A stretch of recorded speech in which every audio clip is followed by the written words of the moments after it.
এদেশে অনেক আয়নাগর আছে বলে আমি শুনতে পাচ্ছি। বিচার অনেক রকম বিচার আছে, আমি বলি ন্যায় বিচার করতে হবে। আমার পরিবার যে কি সাফার করেছে সেই কষ্ট আমি বুঝি।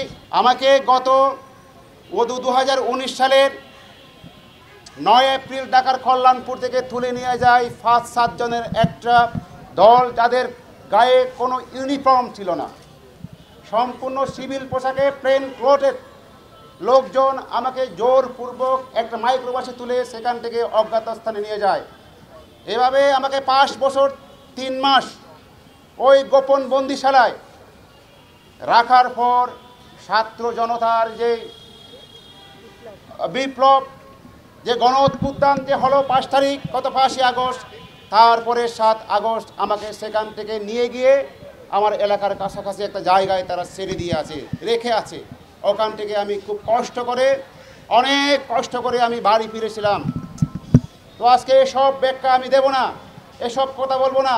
আমি শুধু বলবো, এই ফ্যাসিস্ট হাসিনা তার শাসন আমলে দীর্ঘ 15 বছর এই বাংলাদেশে কোনো গণতান্ত্রিক পরিবেশ ছিল না।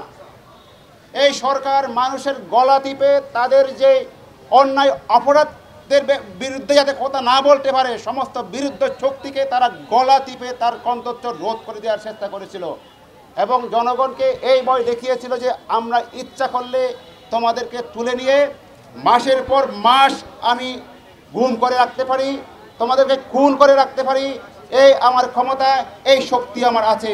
হাসিনা এই জন্য তার যে গুন্ডা বাহিনী দিয়ে, তার এদেশের যে বিভিন্ন গোয়েন্দা সংস্থা DGFI সহ তাদেরকে হাসিনা তার ক্ষমতার রক্ষার জন্য ব্যবহার করেছিল। আমি বলতে চাই, এই হাসিনা সহ হাসিনার নির্দেশে যেই খুন গুম হয়েছে, যারা তার সাথে জড়িত ছিল তাদেরকে অবিলম্বে বিচারের আওতায় আনতে হবে। তাদের বিরুদ্ধে আইনানুগ ব্যবস্থা নিয়ে আমি বলবো না যে সেটা কতদিন লাগবে, তবে আমি চাই তাদের অতি সত্বর অতি দ্রুত তাদের ন্যায় বিচার করা হোক। আমি শুধু বিচার বলবো না, বিচার অনেক রকম বিচার আছে, আমি বলবো ন্যায় বিচার করতে হবে। ন্যায় বিচারের মাধ্যমে এই অন্যায় অপরাধ তারা যা করেছে তাদের এই দৃষ্টান্তমূলক শাস্তি দিতে হবে, যেন আমার মতো আর কোনো আমাদের দেশের নাগরিক কোনো মানুষ গুম হয়ে মাসের পর মাস সেখানে মৃত্যুপুরীতে দিন কাটাতে না হয়। বিশ্বমানের থার্মিক্স রড, সালাম স্টিল থার্মিক্স, দেশের একমাত্র থার্মিক্স রড। আমার পরিবারের মতো এখানে যারা শত শত পরিবার আজকে তাদের স্বজন হারা কষ্ট নিয়ে ঘুরে বেড়াচ্ছে, তাদের কষ্ট আমি বুঝি। আমি যেমন সেখানে গুম হয়েছিলাম 5টা বছর, আমি জানি যে 5টা বছর কীভাবে আমার কেটেছে, আর আমি এও জানি এই পরিবারগুলো কীভাবে দিন কাটাচ্ছে। তাদের যে আমার পরিবার যে কী সাফার করেছে সেই কষ্ট আমি বুঝি। এই ঠিক তেমনি সেরকম কষ্ট বুকে নিয়ে খাঁদে নিয়ে তারা আজকে ঢুকে এদিক ওদিক ঘুরে তাদের সেই সন্ধান চাচ্ছে। আজকে এখানে অনেকের কান্না আমি শুনলাম, আমি শোকের ফান ধরে রাখতে পারিনি, আমিও কান্না করেছি।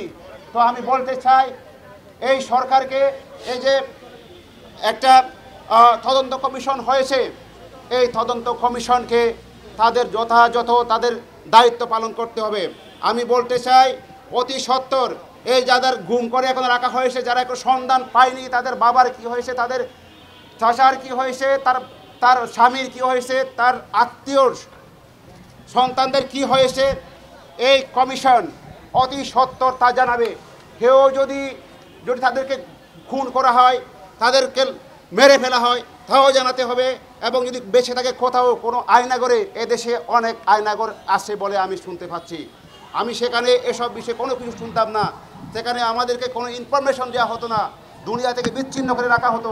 আজকে সেখান থেকে এসে আমি শুনতে পাচ্ছি, জানতে পেরেছি আমি এখানে আয়নাগর নামক বন্দিশালার কথা। কিন্তু আমি এর আগে এসব শব্দ শুনতে পাইনি, এখন শুনতে পাচ্ছি আরও দেশে বিভিন্ন জায়গায় আয়নাগর নামক বন্দিশালা আসে। এসব বন্দিশালা বন্ধ করতে হবে, এই বন্দিশালা ভেঙে দিতে হবে। এই বন্দিশালায় কাউকে আমাদের নাগরিকদেরকে বিনা বিচারে মাসের পর মাস আটকে রাখা যাবে না। তো আমি বলবো সবশেষে, এই মায়ের ডাকের যে সংগ্রাম চলছে, এই গুম হওয়া ব্যক্তিদের উদ্ধারের জন্য এবং তাদের পরিবারের যে তাদেরকে ফিরিয়ে দেওয়ার জন্য যে সংগ্রাম চলছে, এই সংগ্রাম চলবে। এবং তার পাশাপাশি দেশের সমগ্র মানুষকে সেই লেখক, সাংবাদিক, সাহিত্যিক, বুদ্ধিজীবী থেকে শুরু করে ছাত্র জনতা সবাইকে এই সংগ্রামের সমর্থন জানাতে হবে, এবং তা না হলে আমাদের এদেশের এই খুন গুম বন্ধ হবে না। আপাতত বন্ধ হয়েছে বলতে তা যে পরে যে আরও হবে না এই কথা কিন্তু বলা যায় না। এই ব্যবস্থা কিন্তু উচ্ছেদ করতে না পারি, তাদেরকে যারা অপরাধ করেছে হাসিনা সহ, হাসিনা, খুনি হাসিনা সহ তাদেরকে দৃষ্টান্তমূলক শাস্তি নিশ্চিত করতে না পারি, তাহলে এই ব্যবস্থা চলতেই থাকবে। তাহলে আমি বলবো আজকের এই মায়ের ডাকের যারা সুরিয়া পাশে যারা রয়েছেন তারা যে সংগ্রাম অব্যাহত রাখবেন, আমি তাদের পাশে থাকবো।